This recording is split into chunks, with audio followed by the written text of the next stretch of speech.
Leon Harper never expected to be humiliated on his 40th birthday. Not after 18 grueling years of carrying a company through supply chain meltdowns, logistics nightmares, and 2 economic downturns. But life has a cruel sense of irony. The morning had begun with balloons taped to his office door and a half-hearted happy birthday from a few interns. He smiled politely, even laughed when someone handed him a coffee mug that read, "The Fixer." If only they knew. By noon, the entire operations team was gathered in the break room. Leon thought it was just the usual awkward office celebration, some cake, maybe a speech. But as the room quieted and Gavin Kelton, the 29-year-old newly crowned CEO, walked up holding a microphone and a folder, Leon's stomach dropped.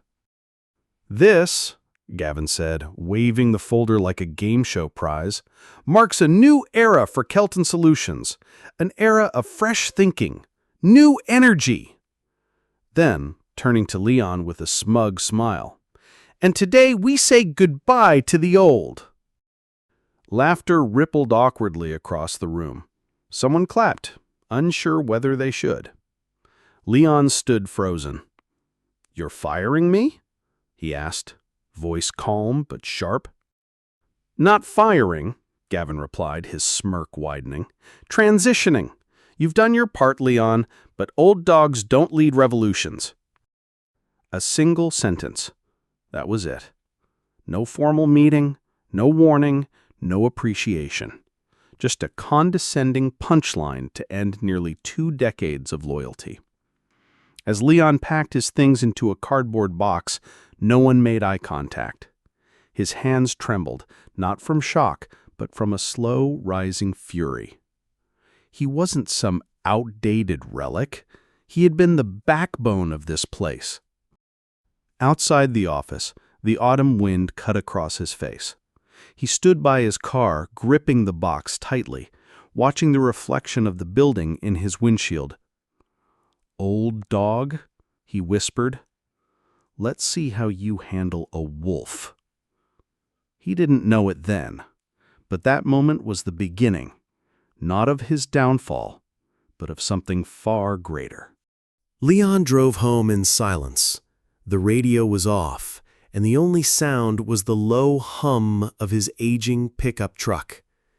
The cardboard box beside him held more than staplers and company mugs. It held memories of 18 years of devotion, now dismissed with a single line, "Old dogs don't lead revolutions." When he walked into the house, his daughter Emily looked up from the kitchen table, her eyes lighting up before dimming as she saw his expression. His wife, Melissa, joined her with concern written across her face. "What happened?" she asked gently. "They let me go," Leon muttered, setting the box down with more force than he intended. Melissa's hand covered her mouth.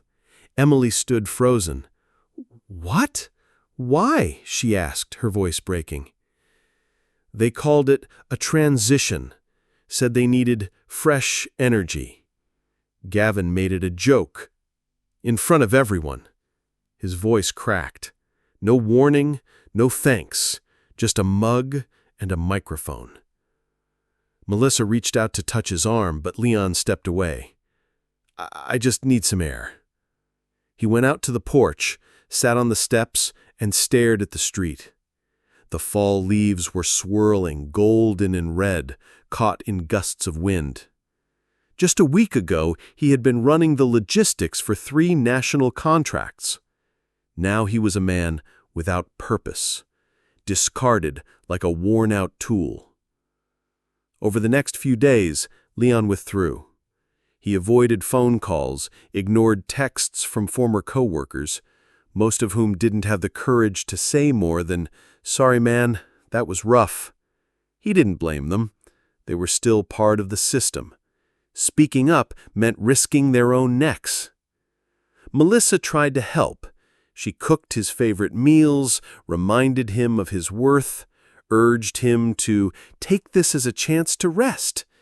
but rest felt like giving up. Emily, usually a bubbly 15-year-old, left sticky notes on his desk. "You're my hero," one said. Another, "Still proud of you, Dad." He kept all them, tucked quietly into the back of a notebook. But no words of love could cover the burn of betrayal. What haunted him most wasn't just being fired, it was how easily he had been erased.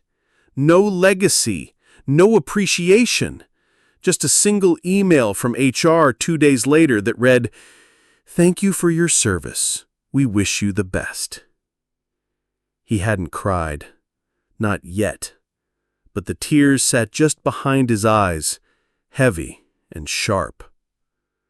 1 week later, the phone rang. Leon hesitated. The number was familiar, but unexpected. "Leon," a man's voice said. "Yes?"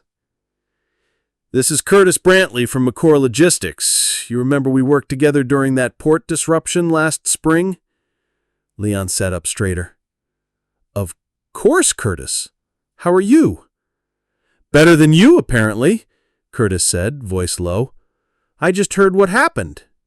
Gavin let you go?" "Yeah. Needed fresh energy." Leon forced a laugh. "Bull!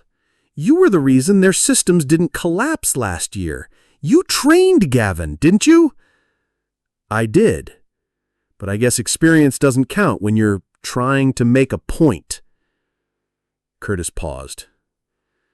"Leon, I know you won't say it, but that was personal and reckless. Listen, a few of us have been talking. This wasn't right, and it shouldn't go unanswered." Leon's heartbeat picked up. "What do you mean?" "I mean, they just lost more than a department head. And some of us, clients, contractors, are considering pulling out. Gavin's got charisma, sure, but he's not you, and we know the difference." Leon was silent. Curtis continued. "You built a network over 18 years. That's not something you can replace with flashy slogans. If you ever decide to do something of your own, well, you've got support." It was like oxygen after drowning. After hanging up, Leon sat for a long while.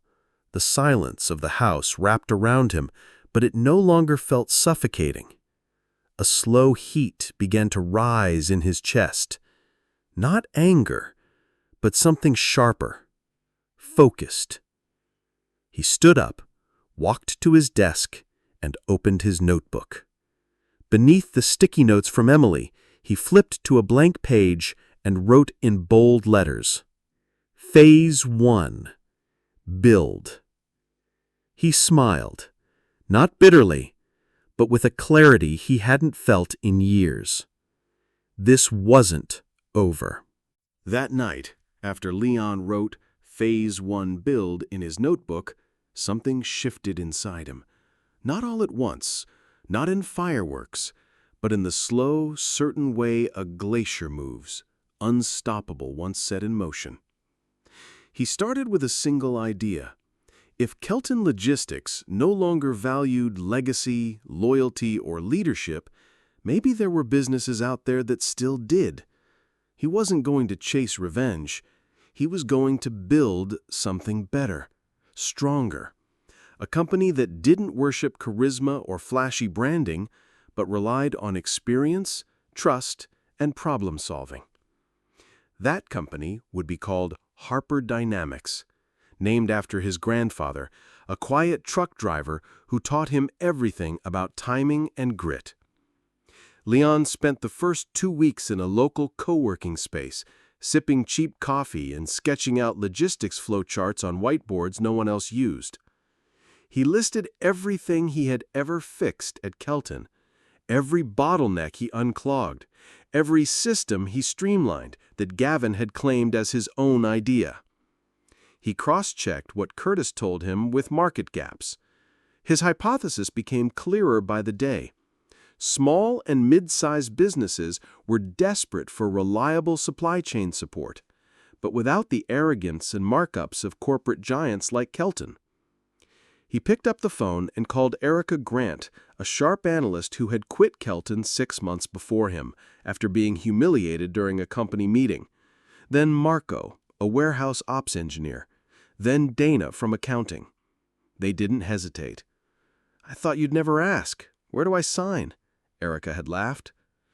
Within 3 weeks, Harper Dynamics had a core team of 7, all former Kelton talent, all undervalued, all hungry. Leon didn't hire them for loyalty. He offered them ownership, real equity, shared vision, and he made one thing clear. We're not building this out of spite. We're building this to be everything they never let us become. They launched quietly. No press, no social media blitz, just cold emails to contacts Leon had built over the last 2 decades. But here was the twist. Leon didn't pitch Harper as an alternative. He pitched them as a solution. More agile, more honest, and more available. And when the first contract came through, from a regional grocery chain Kelton had neglected, it felt like a win far deeper than money. It meant belief. Over the next 6 months, Harper Dynamics focused on 3 things: deliver faster than expected, communicate better than anyone, and make the client feel seen. That last part was Leon's obsession. He remembered too well what it felt like to be dismissed, to be unseen. Then came the first big break. A former Kelton client, Stratton Textiles, reached out. "Leon, our COO said over Zoom, your name's still the one our system flags for critical error fixes. Gavin tried to replace you with 2 different teams. It's not working." Leon took a breath. "We can help, but this time we're doing things on our terms." The deal closed in 3 days. From there, word spread, not loud, but steady, like drum beats behind the curtain. In 9 months, Harper Dynamics had signed 3 out of Kelton's 5 biggest contracts. One of them, the Stratton deal, was worth more than Leon's entire annual salary at Kelton. They expanded into a modest second office space and hired 2 interns from a local community college. Leon insisted they be paid fairly from day one. Gavin's name came up occasionally, usually from former clients now working with Harper. He doesn't listen. Too flashy, not enough follow-through. Leon never responded with bitterness. He just nodded and asked, "What's not working? Let's fix it." One late evening, as the sun dipped behind the horizon, Leon sat alone in the new office, staring at the whiteboard where they now tracked quarterly growth, 213%. He looked down at his phone. Emily had texted, "You picking me up after practice?" He smiled. "Be there in 10. Before he left, he opened the old notebook again. Below, Phase 1, Build. He wrote 2 new lines. Phase 2, Protect. Phase 3, Lead. He didn't just have a business now.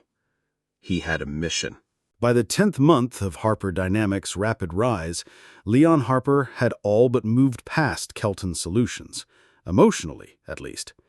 He was too busy managing operations, mentoring new hires, and refining client strategies to linger on the past. But fate had a strange sense of timing. One morning, while checking vendor performance reports over black coffee, Leon received a call from an unfamiliar number. "Mr. Harper, this is Claire Denning from Betrayal Group," the voice said crisply. "We're considering acquiring the operational division of Kelton Solutions. There's a caveat." I raised an eyebrow. "Go on."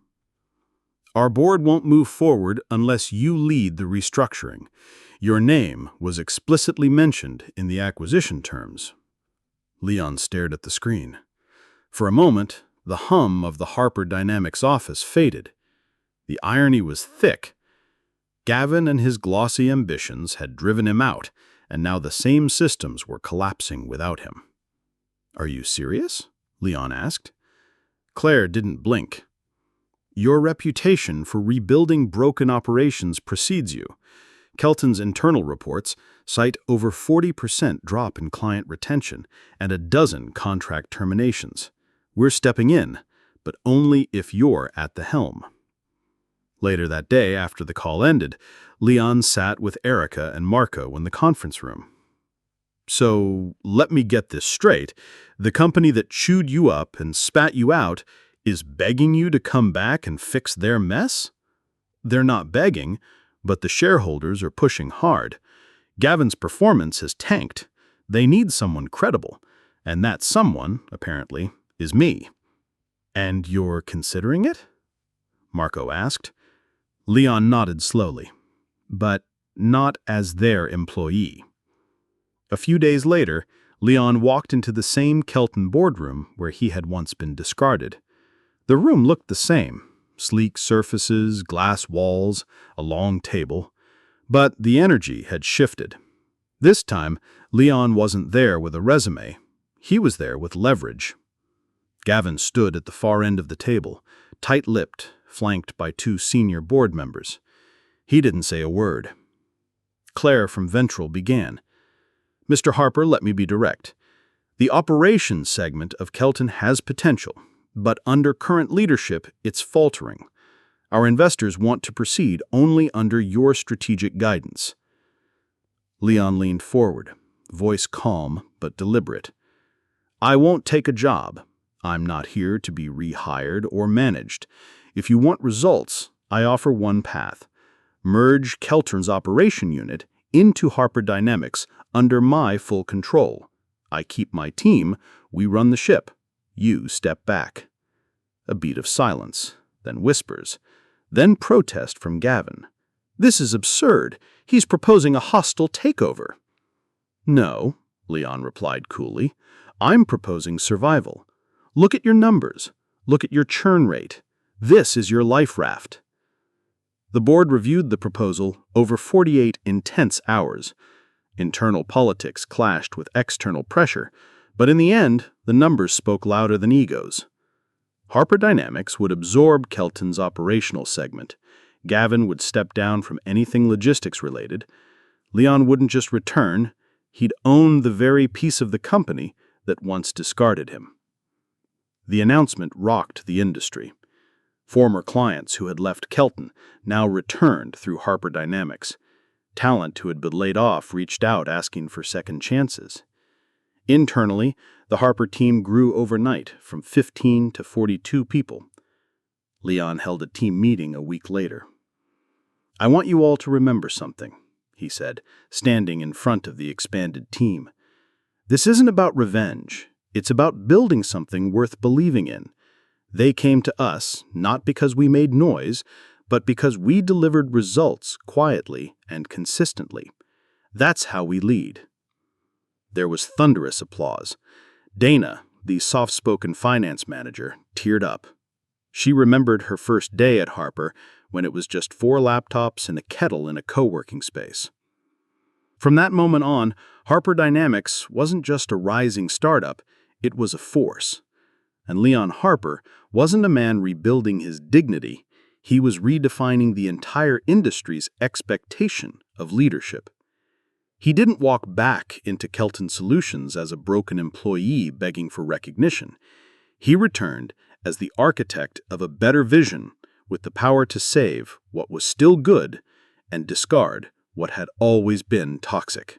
The morning sun lit up the lobby of the Kelton Solutions headquarters as Leon Harper stepped inside for the first time in nearly 2 years. But this time, he wasn't there to plead for approval.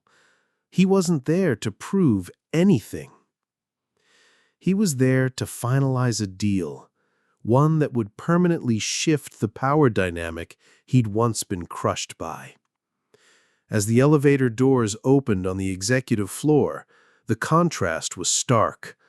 The same cold marble floors and steel-lined walls now echoed with the soft applause of a few former employees, some who had quietly followed Leon's career and now returned to shake his hand.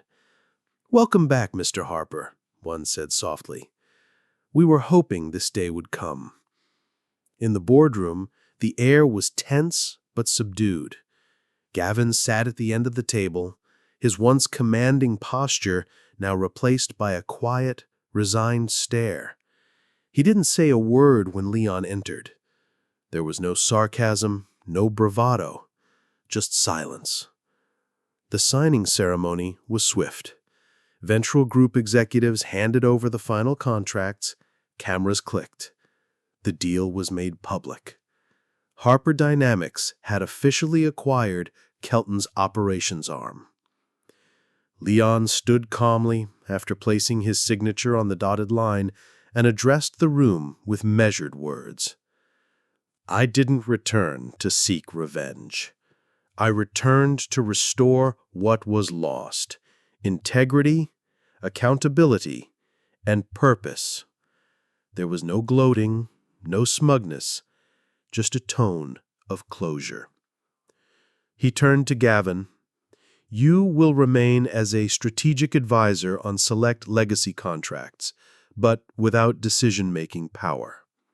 I believe everyone deserves the chance to contribute if they can set aside ego."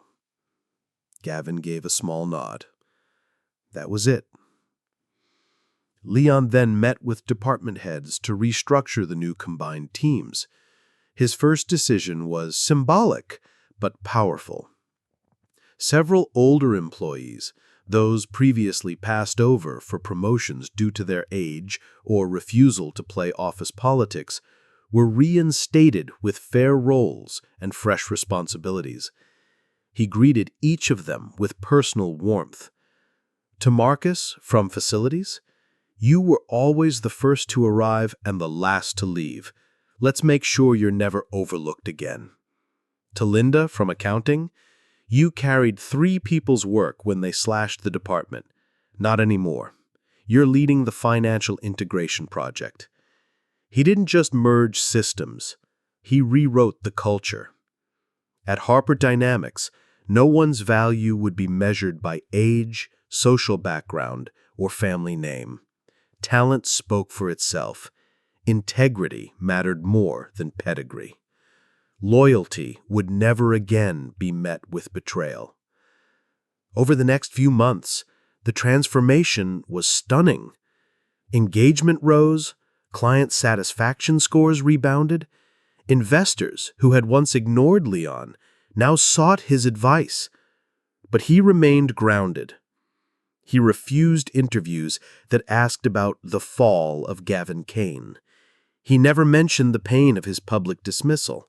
Instead, he redirected praise to his team. This wasn't a comeback.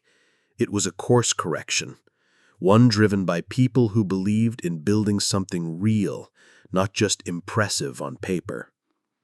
Despite all the success, Leon kept one promise to himself.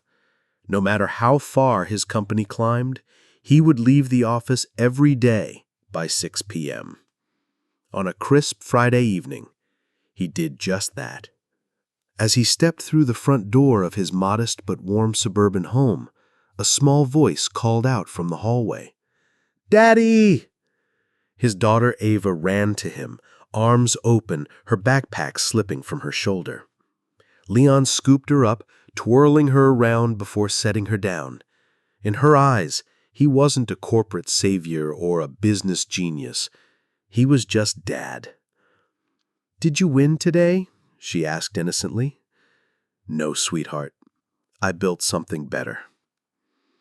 They sat on the porch as the sun dipped behind the trees, eating ice cream and listening to the wind in the leaves. That moment, simple, honest, pure, was the only recognition he had ever truly needed. He wasn't defined by boardroom battles or balance sheets. He was defined by the quiet dignity of standing back up, rebuilding, and refusing to become what had once tried to break him. In a world that often glorifies revenge, Leon Harper chose something far harder and far more powerful. He chose redemption. In the end, Leon Harper's journey wasn't about revenge. It was about rebuilding a life rooted in dignity, truth, and resilience. What began as a public humiliation evolved into a private triumph, not just in boardrooms and contracts, but in his own soul. He had lost everything: his job, his name, and the identity he'd built over decades. But through the betrayal, the pain, and the silence, he never surrendered the one thing no one could take from him: his integrity. From the quiet despair of being escorted out with a box of memories to returning as the man in charge, Leon's story reminds us of something powerful. Rock bottom isn't always the end. Sometimes it's the foundation on which we build our most honest selves. Each part of his rise was a mirror to his earlier fall. When Gavin mocked his lack of vision, Leon went and built a company rooted in clarity. When HR turned its back on him, he created a workplace where people mattered more than politics. When clients ghosted him, he found new partners who valued transparency and grit. And when society tried to write him off as too old, too outdated, or too polite, he proved that those very qualities could build an empire. But the most beautiful part of Leon's journey, he never let the pain harden him. He didn't become a colder version of the people who hurt him. He stayed kind, firm, strategic, human. And in doing so, he didn't just win contracts. He earned something far greater. He earned respect. He rebuilt trust, and he became the kind of man his daughter would look at and say, "That's the kind of person I want to be." So, if you're watching this and feeling broken, betrayed, or invisible, remember Leon's story. You don't have to scream to be heard.